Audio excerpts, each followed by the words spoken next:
Doctor ortho Ayurvedic oil and capsule. अब दर्द भी घुटने टेकेगा। जमीन विवादों का निपटारा जल्द करने का सीएम धामी ने किया निर्देश। विवाद निपटारा 1 माह तक के समय को आगे बढ़ाया जा सकता है। गढ़वाल मंडल आयुक्त ने ऋषिकेश स्थित चारधाम यात्रा पर की उच्च स्तरीय समीक्षा बैठक। सीएम धामी के निर्देश पर यात्रा को सुरक्षित, सुगम और सुविधाजनक बनाने का दिया जोर। मौनी अमावस्या पर हरिद्वार में हर की पौड़ी पर उमड़े श्रद्धालु। प्रशासन ने रखी सुरक्षा की व्यवस्था चाक चौबंद। हेरिटेज स्ट्रीट के रूप में होंगे विकसित उत्तराखंड के बाजार। पुराने और पारंपरिक बाजार हेरिटेज स्ट्रीट बनेंगे। बाजारों को पहाड़ी शैली में संवारा जाएगा।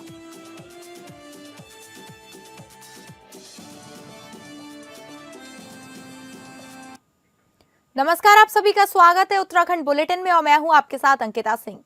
चलिए बुलेटिन की शुरुआत करते हैं, जहां प्रदेश में जमीनी विवाद का निपटारा करने के लिए 1 माह तक विशेष अभियान चलाया जाएगा।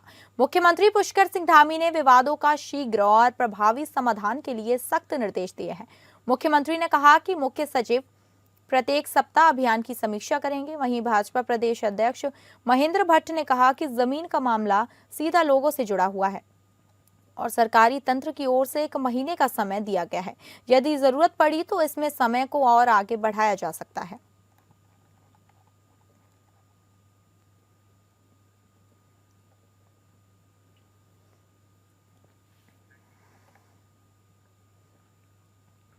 चारधाम यात्रा 2026 को लेकर तैयारियां तेज कर दी गई हैं। मुख्यमंत्री पुष्कर सिंह धामी के निर्देशों के क्रम में गढ़वाल मंडल आयुक्त विनय शंकर पांडे ने ऋषिकेश स्थित चारधाम यात्रा ट्रांजिट कैंप में उच्च स्तरीय समीक्षा बैठक की। बैठक में यात्रा को सुरक्षित, सुगम और सुविधाजनक बनाने पर जोर दिया गया। आयुक्त ने सभी संबंधित जिलों को निर्देश दिए कि चारधाम से जुड़े जरूरी कार्यों की टेंडर प्रक्रिया 7 दिनों के भीतर पूरी कर फास्ट ट्रैक मोड में काम शुरू किया जाए। इस बार चारधाम यात्रा में बड़ा बदलाव करते हुए मंदिर परिसरों में मोबाइल फोन और कैमरे पर पूर्ण प्रतिबंध लगाया गया है। यात्रा की मार्गों, सड़कों, पार्किंग स्थान, स्वास्थ्य सुविधाओं, हेली सेवाओं और आपदा प्रबंधन को मजबूत करने के निर्देश भी दिए गए हैं। प्रशासन का लक्ष्य है कि 2026 की चारधाम यात्रा श्रद्धालुओं के लिए पूरी तरह सुरक्षित, सरल और सुव्यवस्थित हो।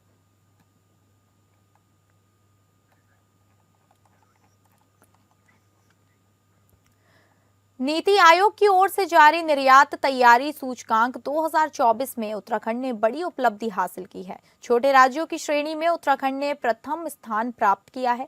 इस उपलब्धि को हासिल कर इस पहाड़ी राज्य ने देश भर में अपनी मजबूत पहचान बनाई है। यह उपलब्धि राज्य की एक्सपोर्ट नीतियों, बेहतर कारोबारी माहौल और सुदृढ़ बुनियादी ढांचे का परिणाम मानी जा रही है। उत्तराखंड के मुख्यमंत्री पुष्कर सिंह धामी ने इस उपलब्धि पर प्रदेशवासियों को बधाई देते हुए कहा कि नीति आयोग के निर्यात तैयारी सूचकांक 2024 में छोटे राज्यों की श्रेणी में उत्तराखंड का शीर्ष स्थान प्राप्त करना राज्य के लिए गर्व की विषय है। यह हमारी सरकार की उद्योग समर्थक नीतियों, मजबूत इंफ्रास्ट्रक्चर और निर्यात को बढ़ावा देने की सतत कोशिशों का परिणाम है। हमारा लक्ष्य है कि उत्तराखंड के प्रत्येक जिले के विशिष्ट उत्पादों को अंतर्राष्ट्रीय पहचान दिलाई जाए, जिससे रोजगार के अवसर बढ़ें और राज्य की अर्थव्यवस्था को सशक्त हो। नीति आयोग की रिपोर्ट के अनुसार निर्यात आर्थिक विकास का प्रमुख इंजन है। इससे न केवल विदेशी मुद्रा अर्जित होती है, बल्कि वैश्विक मूल्य श्रृंखलाओं में भागीदारी बढ़ती है और व्यापार घाटे को कम करने में मदद मिलती है। उत्तराखंड का यह शीर्ष स्थान राज्य को निवेश और औद्योगिक विकास के नए अवसरों की ओर ले जाने वाला कदम माना जा रहा है।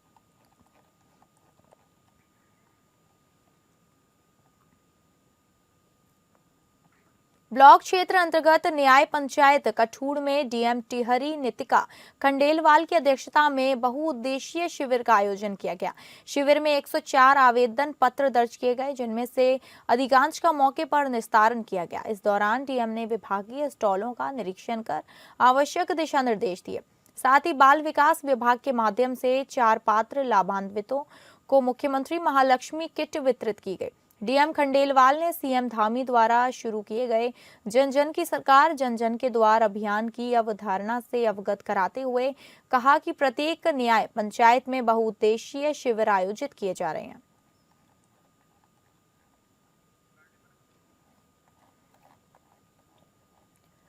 आपको बता दें कि अधिकांश के मौके का निस्तारण किया गया। वहीं इस दौरान डीएम ने विभागीय स्टॉलों का निरीक्षण कर आवश्यक दिशा निर्देश दिए हैं। और इतना ही नहीं, उसके साथ ही बाल विकास विभाग के माध्यम से 4 पात्र लाभान्वितों को मुख्यमंत्री महालक्ष्मी किट वितरित की गई।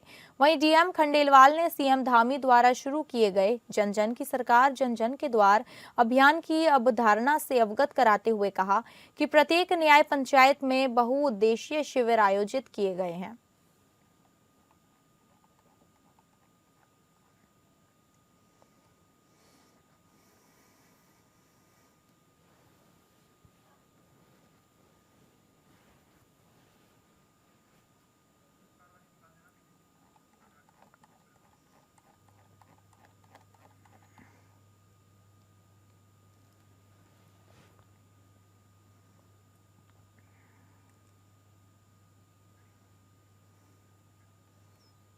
कांग्रेस पार्टी द्वारा अपने संगठन को मजबूत करने के उद्देश्य से उत्तराखंड और हरियाणा कांग्रेस के जिलाध्यक्षों के लिए हरियाणा में 10 दिवसीय कार्यशाला का आयोजन किया गया। इस कार्यशाला में जिलाध्यक्षों के अलावा दोनों राज्यों के प्रभारी, प्रदेश अध्यक्ष और नेता प्रतिपक्ष भी शामिल हुए।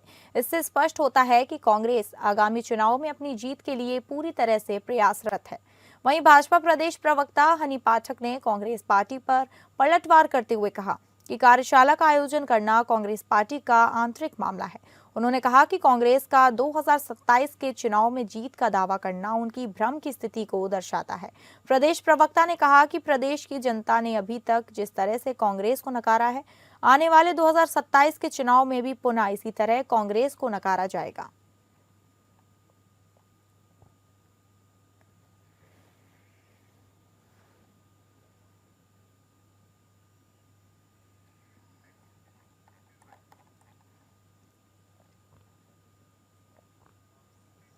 भाजपा महिला मोर्चा के सम्मान समारोह में प्रदेश अध्यक्ष रुचि भट्ट ने नवमनोनीत प्रदेश मंत्री विमला रावत को सम्मानित किया।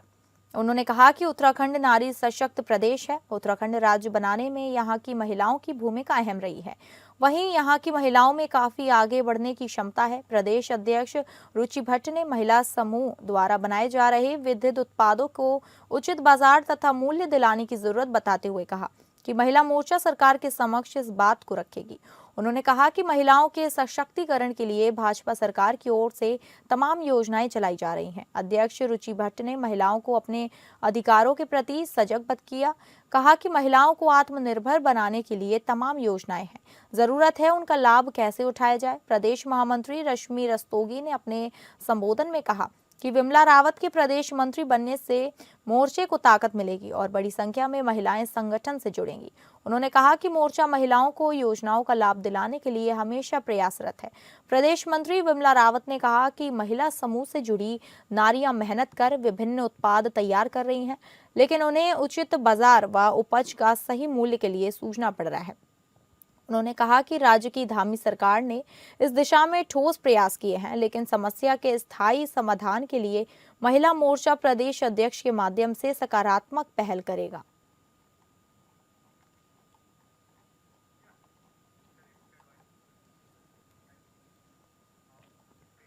कांग्रेस कार्यकर्ताओं ने भारतीय जनता पार्टी नैनीताल द्वारा अपने सोशल मीडिया हैंडल से पूर्व प्रदेश अध्यक्ष, पूर्व विधायक रानीखेत व कांग्रेस वर्किंग कमेटी के विशेष आमंत्रित सदस्य करण महारा के विरुद्ध आपत्तिजनक पोस्ट किए जाने और उस पोस्ट को रानीखेत विधायक डॉक्टर प्रमोद नैनवाल द्वारा अपने सोशल मीडिया हैंडल से साझा किए जाने से नाराज रानीखेत कांग्रेस कार्यकर्ताओं ने रानीखेत कोतवाली में तहरीर देकर प्राथमिकी दर्ज कराने का अनुरोध किया है।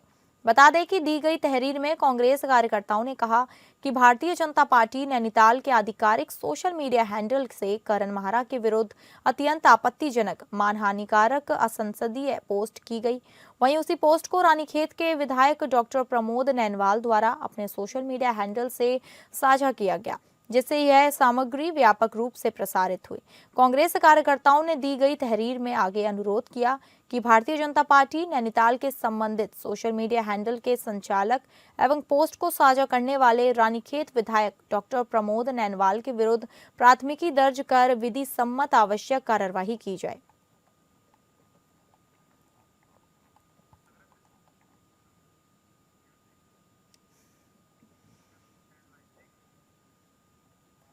जहां उत्तराखंड में 2027 में होने वाले अर्धकुंभ मेले से पहले हरिद्वार में कुंभ मेला क्षेत्र को गैर हिंदुओं के लिए प्रतिबंधित करने की मांग उठाई गई है। गंगा स्नान समिति और कई तीर्थ पुरोहितों ने इस मांग का समर्थन किया है और हर पौड़ी क्षेत्र में अहिंदू प्रवेश वर्जित के बोर्ड को भी लगा दिए गए हैं।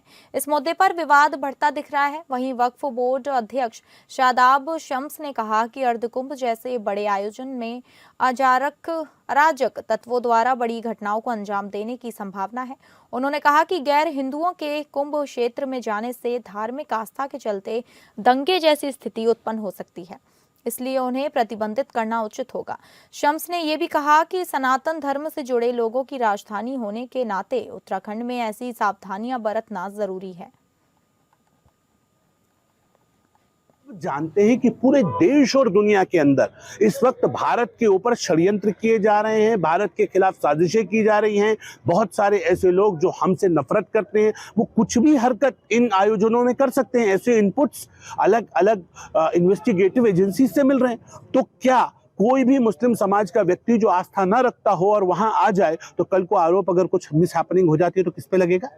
देश में दंगे न हो, गलत भावना न जाए और चीजों को बेहतर किया जा सकता है। जो आस्था रखते हैं उसके लिए हम तो अतिथि देवो भव के मानने वाले हैं, हम तो सबको वेलकम करते हैं। जो आस्था रखते हैं उनका स्वागत है, जो आस्था नहीं रखते वो कम से कम डिस्प्यूट पैदा करने का कोई षड्यंत्र ना कर सके। इस दिशा में इस कदम को माननीय मुख्यमंत्री जी ने कहा है, मैं दिल की गहराइयों से स्वागत करता हूं और ये उम्मीद करता हूं कि हम इस दिशा में आगे बढ़ेंगे। उत्तराखंड के देहरादून जिले में 76 जर्जर स्कूल भवनों को ध्वस्त करने की प्रक्रिया शुरू हो गई है, जो बच्चों की जान जोखिम में डाल रहे थे। जिलाधिकारी ने इन भवनों को गिराने के लिए 7 दिनों के भीतर रिपोर्ट और एस्टीमेट तैयार करने के निर्देश दिए हैं। साथ ही उन्होंने सभी बच्चों के लिए वैकल्पिक पठन पाठन व्यवस्था सुनिश्चित करने के निर्देश भी दिए हैं। जिलाधिकारी ने स्पष्ट किया कि नैनीहालों के जीवन में खिलवाड़ बर्दाश्त नहीं किया जाएगा। इससे पहले डीएम ने लोनीवी को पूर्ण एवं आंशिक निष्प्रयोज्य भवनों के आंगन तैयार करने के निर्देश दिए थे, जिसके बाद 10 दिनों में 100 स्कूल के जर्जर भवनों की रिपोर्ट आई। अब जल्द ही इन जर्जर भवनों को ध्वस्त कर दिया जाएगा।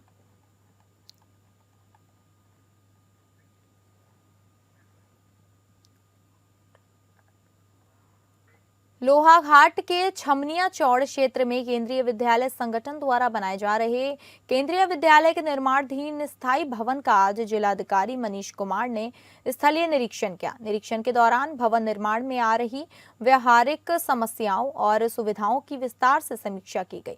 निरीक्षण में पाया गया कि विद्युत विभाग के 11 बिजली के पोल भवन निर्माण में बाधा बन रहे हैं। इस समस्या को लेकर जिलाधिकारी ने संबंधित विभागों के अधिकारियों के साथ मौके पर ही निरीक्षण कर समाधान निकालने के निर्देश दिए। निर्माण कार्य CPWD द्वारा किया जा रहा है। बताया जा रहा है कि भवन की टेंडर प्रक्रिया के दौरान केंद्रीय विद्यालय संगठन द्वारा मल्टीपर्पज हॉल का प्रस्ताव हटाया गया था, जिससे लगभग 10 करोड़ रुपए की बचत हुई। स्थानीय नागरिकों ने जिलाधिकारी के समक्ष मांग रखी कि अगर मल्टीपर्पज हॉल का निर्माण किया जाता है तो इससे विद्यालय में अध्ययनरत छात्र छात्राओं को अतिरिक्त और बेहतर सुविधाएं मिल सकेंगी। जिलाधिकारी मनीष कुमार ने पूरे परिसर का निरीक्षण करने के बाद कहा कि इस विद्यालय में भविष्य में करीब 1000 विद्यार्थियों के अध्ययन की बेहतर व्यवस्था होगी। उन्होंने बची हुई धनराशि के स्थानीय स्तर पर उपयोग की संभावनाओं को लेकर उच्च अधिकारियों से संपर्क करने की बात कही, ताकि विद्यार्थियों को अधिकतम सुविधाएं मिल सके।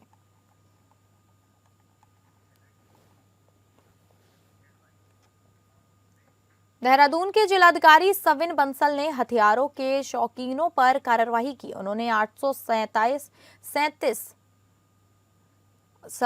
शस्त्र धारकों के लाइसेंस रद्द कर दिए हैं, जिनके पास 2 से अधिक हथियार थे या जिन्होंने आवश्यक पोर्टल पर जानकारी नहीं दी।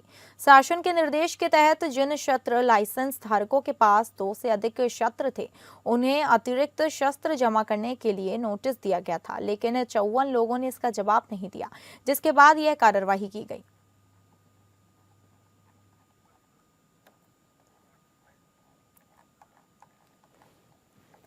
आपको बता दें, देहरादून के जिलाधिकारी सविन बंसल ने हथियारों के शौकीनों पर कार्रवाई की। उन्होंने 827 शस्त्र धारकों के लाइसेंस रद्द कर दिए हैं।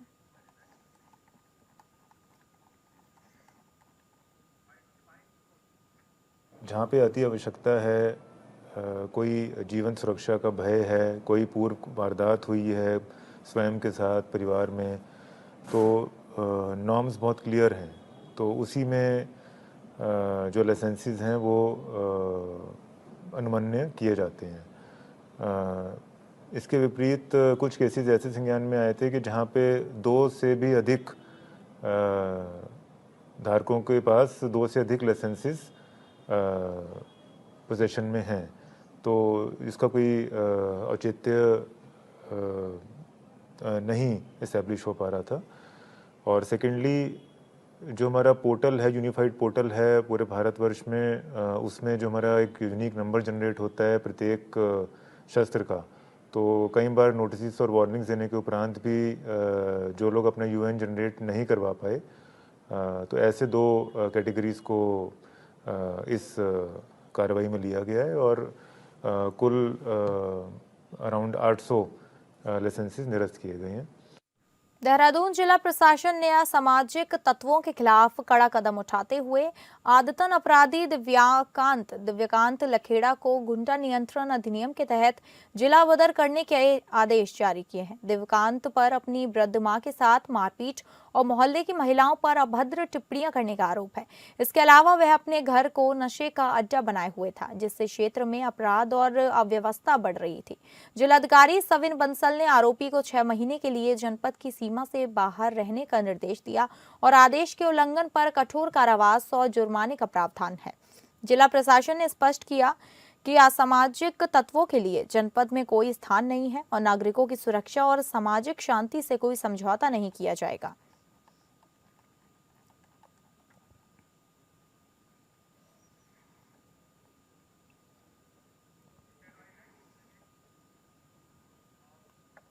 उत्तराखंड में वन्यजीव हमलों को लेकर एक बार फिर वन विभाग की कार्यप्रणाली और जनप्रतिनिधियों की भूमिका पर गंभीर सवाल खड़े हो गए हैं। आपको बता दें कि नैनीताल जिले में इन दिनों भीमताल और रामनगर में बाघ तेंदुए का आतंक चरम पर है।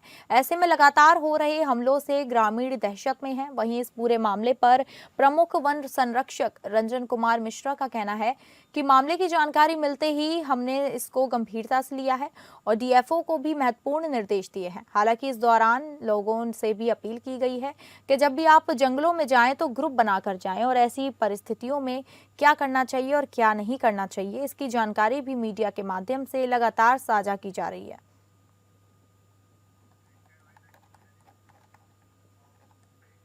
देहरादून और पांवटा साहिब के बीच की दूरी अब कम होने वाली है। पांवटा साहिब बल्लूपुर 4 लेन परियोजना लगभग पूरी हो चुकी है, जिससे देहरादून से पांवटा साहिब का सफर सिर्फ 35 मिनट में तय किया जाएगा। इस परियोजना की लागत 1656 करोड़ की है और यह उत्तराखंड और हिमाचल प्रदेश के बीच कनेक्टिविटी को मजबूत करेगा। इस फेयरलेन हाईवे की लंबाई 44.8 किमी और इसमें ग्रीनफील्ड बाईपास भी शामिल है, जो भीड़भाड़ वाले इलाकों से गुजरने वाले ट्रैफिक को राहत देगा। परियोजना में यमुना और आसन नदी पर आधुनिक पुल, उन्नत सड़क सुरक्षा इंतजाम और स्मार्ट निगरानी व्यवस्था भी की गई है। यह परियोजना न केवल देहरादून को जाम से राहत देगी, बल्कि पर्यटन, उद्योग और रोजगार को भी बढ़ावा देगी। साथ ही यह क्षेत्रीय विकास के लिए एक मील का पत्थर साबित होगी।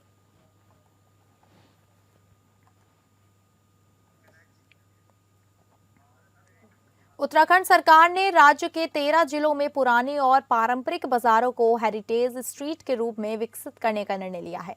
इन बाजारों को पहाड़ी शैली में संवारा जाएगा और तिबारी, डंडियाली जैसे पारंपरिक शैली को जीवंत किया जाएगा। इससे पर्यटन को बढ़ावा मिलेगा और व्यापारियों की आय बढ़ेगी। पर्यटन सचिव धीरज गर्ब्याल ने बताया कि यह सभी 13 जिलों के मुख्य बाजारों को पौराणिक शैली के आधार पर विकसित किया जाएगा। गढ़वाल क्षेत्र में गढ़वाल शैली और कुमाऊं क्षेत्र में कुमाऊनी शैली में बाजारों को विकसित किया जाएगा।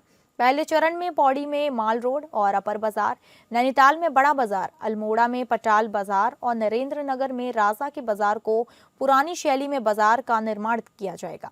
इसके अलावा बिजली की लाइनें भूमिगत की जाएंगी, पेयजल लाइनों पर हाइड्रेंट लगाए जाएंगे और सेल्फी पॉइंट भी बनाए जाएंगे। इससे पर्यटकों को पहाड़ी संस्कृति का अनुभव करने का अवसर मिलेगा और वे नए अनुभव का एहसास करेंगे।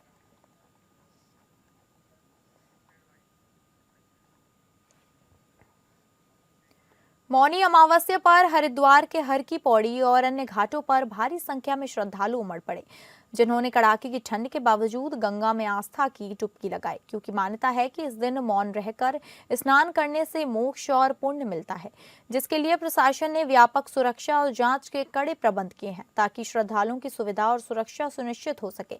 मौनी अमावस्या पर हर की पैड़ी सहित विभिन्न घाटों पर भक्तों की भारी भीड़ देखी गई। मौनी अमावस्या पर मौन रहकर गंगा स्नान करने से पापों का नाश होता है।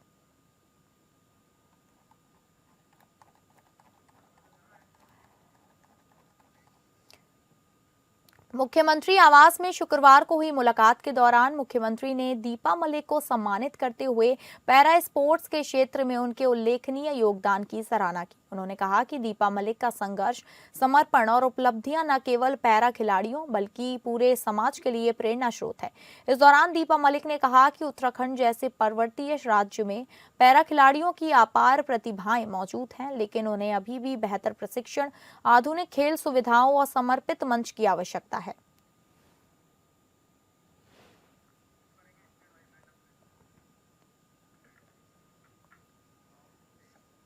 तो फिलहाल उत्तराखंड बुलेटिन में बस इतना ही। नमस्कार।